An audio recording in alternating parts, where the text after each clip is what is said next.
Today is Sunday, the fourth Sunday of Easter. The Gospel reading for today is from John chapter 13, 31 to 35, an RSV. When he'd gone out, Jesus said, "Now the Son of Man has been glorified, and God has been glorified in him. If God has been glorified in him, God will also glorify him in himself, and will glorify him at once.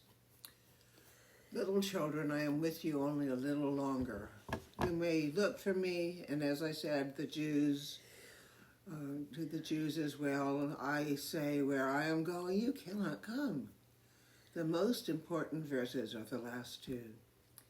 "I give you a new commandment, that you love one another, just as I have loved you.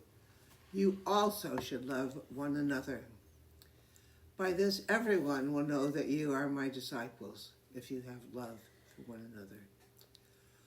The Old Testament contains a total of 613 commandments. These commandments cover various aspects of Jewish life, including rituals, moral laws, and social customs. You can find a comic version for your kids on Amazon of my favorites. To know that God exists, not to entertain the idea that there is any good but the eternal, to put tzitzit on the corners of clothing, to bind tefillin on the head, to bind tefillin on the arm. For you who are wondering what tefillin is, it is 2 small leather boxes containing 4 Torah passages, one on the head and arm, during weekday morning prayers by Jewish men and boys who have reached their mitzvah age. Under prayers and blessings, to read the Shema in the morning and at night. Do not make idols or set up an idol or a sacred stone for yourselves, and do not place a carved stone in your land to bow down before it. To explain this a bit more, this is why the Hebrews in the desert who made a golden calf to worship while Moses was meandering on the mount were in big trouble, to say the least.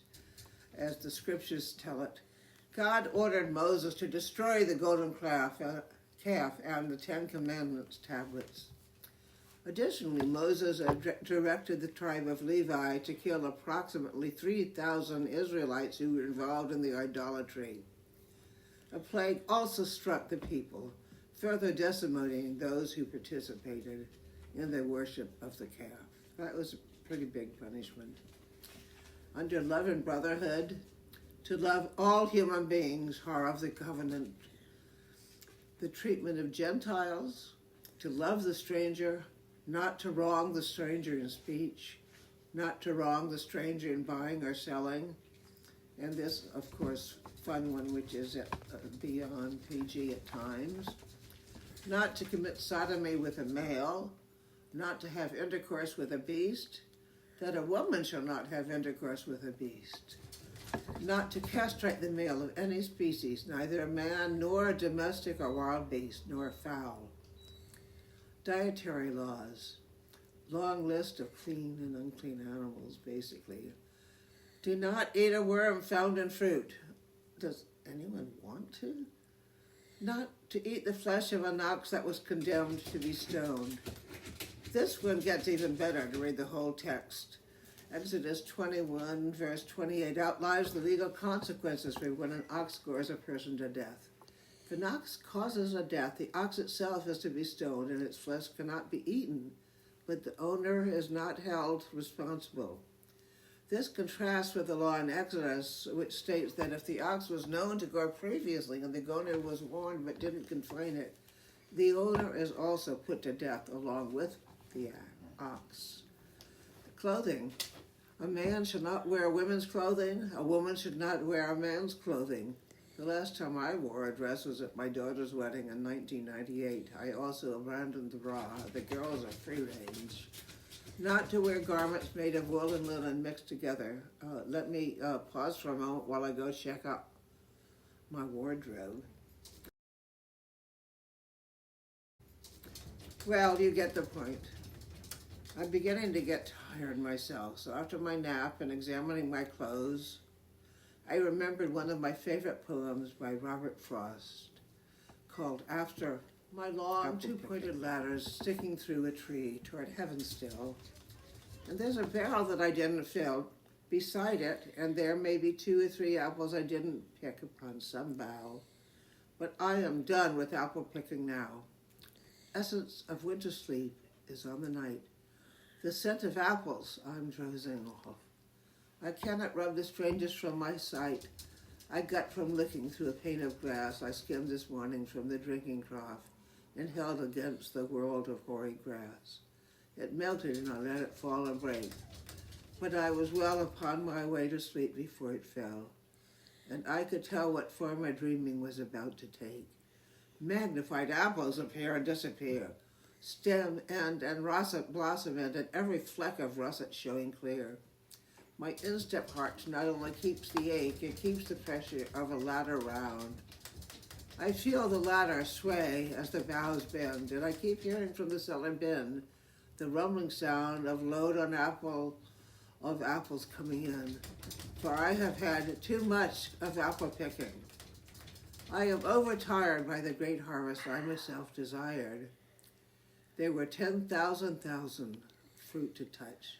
Cherish in hand, lift down and not let fall.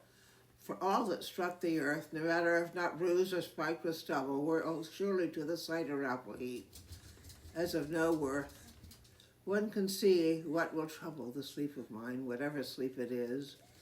Were he not gone, the woodchuck could say whether it's like his long sleep, as I describe it coming on, or just some human sleep. I hope that was refreshing, but according to the 613 laws of Judaism and the Hebrew Scriptures, Frost wrote one commandment when he did not leave the apples that had fallen to the ground to stay there so someone could come and harvest them.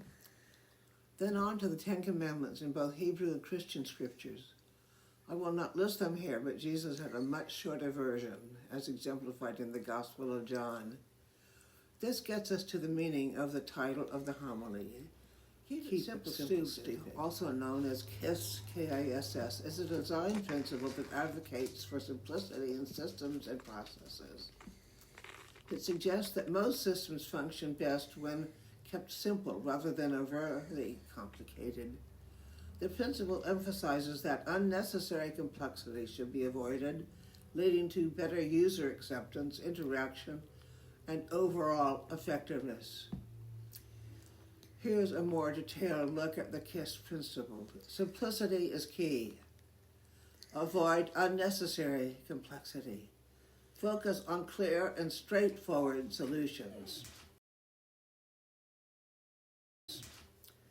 Jesus was not an engineer by any means, even though he had made his living as a carpenter. But he innately understood what all the law and the prophets together said. Love God above all others and love one another. No exceptions, as yourself, and love yourself.